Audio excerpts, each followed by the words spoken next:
নমস্কার বন্ধুরা, আমি মৌসুমি আর মৌসুমি ব্লগে সবাইকে স্বাগতম। আজকে আমি বানাতে চলেছি আলু আর পটল দিয়ে রুই মাছ। আমি কিভাবে বানাচ্ছি আপনারা দেখতে থাকুন। ফার্স্টে আমি কড়াই বসিয়ে নিয়েছি, আমার কড়াইটা গরম হয়ে গেছে। এবার আমি তেল দিয়ে নেব। তেল দিচ্ছি মাছটা ভাজার জন্য। তেল আমার গরম হয়ে গেছে। আমি হলুদ আর নুন দিয়ে মেখে রাখা মাছটা আমি এবার গরম তেলে দিয়ে দেবো। একটা একটা করে ছাড়বো।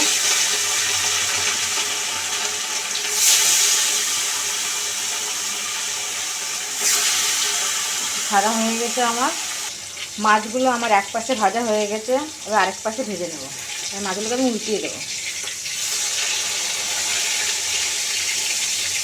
মাছগুলো আমার দুদিকেই ভাজা হয়ে গেছে। মাছগুলো আমি একটা পাত্রে নামিয়ে নেব। মাছগুলো আমি নামিয়ে নিয়েছি। এবার আমি ওই তেলেই আলুগুলো দিয়ে দেবো।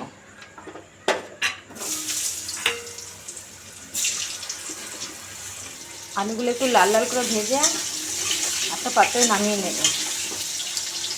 ভাজা ভাজা হোক, তারপর নামিয়ে নেব। আলুগুলোকে একটু নাড়াচাড়া করে দেখব। দেখুন আমার আলুগুলো লাল লাল ভাজা মতন হয়ে গেছে। এবার আমি নামিয়ে নেব।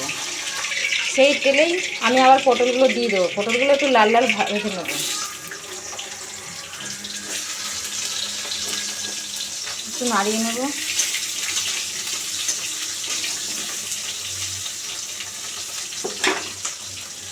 ঢাকা দিয়ে দেবো।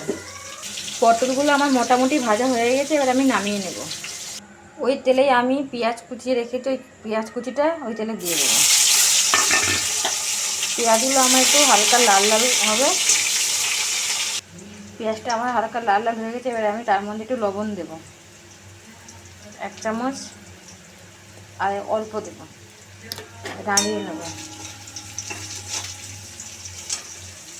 লবণ দেওয়ার পরে হলুদ গুঁড়ো, লঙ্কার গুঁড়ো আর ধনে গুঁড়ো আমি একবারে দিয়ে দেবো। দিয়ে একটু নাড়াবো। নাড়ানোর পর আমি লঙ্কা, আদা, রসুন বাটা দিয়ে দেবো পরিমাণ মতন। একটু নাড়িয়ে একটু কষিয়ে নেবো ভালো করে।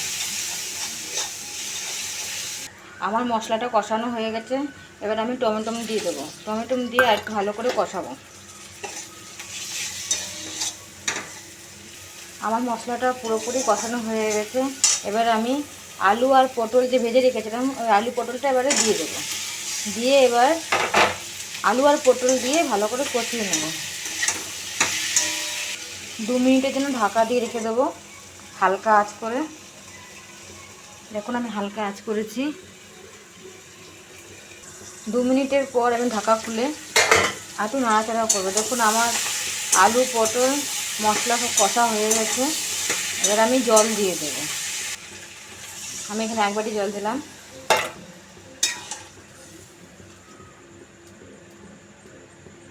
আর একটু দেবো। 1 বাটি আর হাফ জল দিলাম। এবার এটা ফুটবে। ফটা হয়ে গেলে আমি ওটাতে মাছগুলো দিয়ে দেবো। এবার আমি একটা একটা করে মাছগুলো দিয়ে দেবো। মাছগুলো দিয়ে আস্তে আস্তে নাড়াচাড়া করবো। এবার আমি আবার ঢেকে দেবো। আমার রান্না হয়ে গেছে। এবার আমি একটা পাত্রে ঢেলে নেব। পটল আলু দিয়ে রুই মাছের রেসিপির ফাইনাল লুক। আমার ভিডিও যদি আপনাদের ভালো লেগে থাকে আমার